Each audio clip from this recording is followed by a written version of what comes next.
Hi friends, welcome to Recipes Recooked.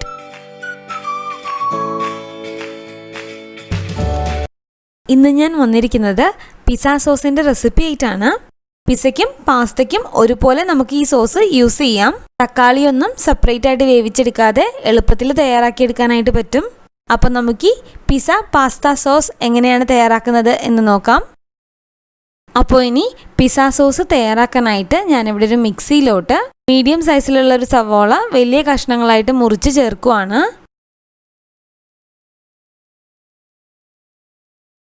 ഇതിലോട്ടിനി medium സൈസിലുള്ള 2 തക്കാളി കൂടി ചേർക്കുന്നുണ്ട്.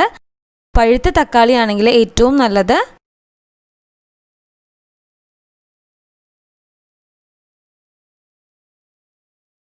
ഇതിലോട്ടിനി 4 അല്ലി വെളുത്തുള്ളി ചേർക്കാം. ഇതിലോട്ടിനി 1 ടീസ്പൂൺ ഒറിഗാനോയും 1 ടീസ്പൂൺ പഞ്ചസാരയും ചേർക്കാം. ഒറിഗാനോയ്ക്ക് പകരമായിട്ട് മിക്സ്ഡ് ഹെർബ്സ് ആണെങ്കിലും മതിയാകും. ഇതിലോട്ടിനി എരിവിന് ആവശ്യത്തിന് മുളക് പൊടി ചേർക്കാം. ഞാനിവിടെ 1 ടീസ്പൂൺ കാശ്മീരി മുളക് പൊടിയാണ് ചേർക്കുന്നത്. മുളക് പൊടിക്ക് പകരമായിട്ട് ചില്ലി ഫ്ലേക്സ് ചേർത്താലും മതിയാകും. കാശ്മീരി മുളക് പൊടി ചേർക്കുമ്പോൾ സോസിന് നല്ലൊരു കളറും നല്ലൊരു കൺസിസ്റ്റൻസിയും കിട്ടും. അപ്പോൾ നിങ്ങളുടെ താല്പര്യം അനുസരിച്ചിട്ട് ചില്ലി ഫ്ലേക്സോ കാശ്മീരി മുളക് പൊടിയോ ചേർക്കാം. ഇതിലോട്ടിനി 1 ടീസ്പൂൺ വിനീഗർ ചേർക്കാം. ആവശ്യത്തിന് ഉപ്പും കൂടി ചേർത്തിട്ട് നല്ല ഫൈനായിട്ട് അരച്ചെടുക്കാം. ഞാൻ ഒട്ടും വെള്ളം ചേർക്കാതെയാണ് ഇത് അരച്ചെടുത്തിട്ടുള്ളത്. നിങ്ങൾക്ക് ആവശ്യമുണ്ടെങ്കിൽ മാത്രം 1-2 ടേബിൾ സ്പൂൺ വെള്ളം ചേർക്കാം.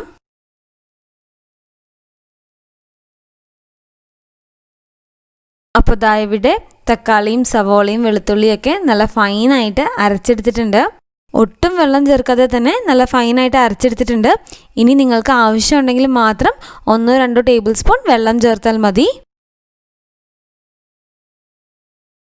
ഞാനിവിടെ ഒരു സോസ് പാൻ ചൂടാവാനായിട്ട് വെച്ചിട്ടുണ്ട്. ഇനി സോസ് പാൻ ഒന്ന് ചൂടായിട്ട് വരുമ്പോൾ 1 ടേബിൾ സ്പൂൺ ഓയിലും 1 ടേബിൾ സ്പൂൺ ബട്ടറും ചേർക്കാം. ഇനി ബട്ടറൊക്കെ നന്നായിട്ടൊന്ന് മെൽറ്റായി വരണം.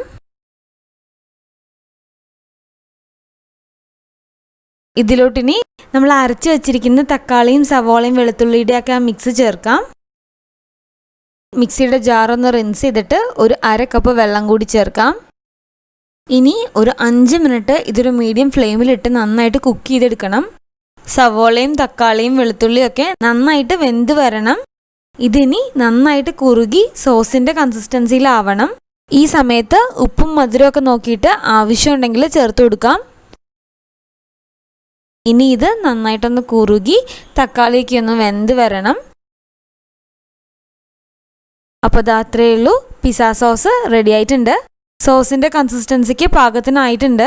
തക്കാളിയും സവോളയൊക്കെ നന്നായിട്ട് വെന്തിട്ടുണ്ട്. പുളിയും മധുരമൊക്കെ നോക്കിയിട്ട് ആവശ്യമുണ്ടെങ്കിൽ പഞ്ചസാരയാണെങ്കിലും വിനീഗർ ആണെങ്കിലും ചേർക്കാവുന്നതേ ഉള്ളൂ.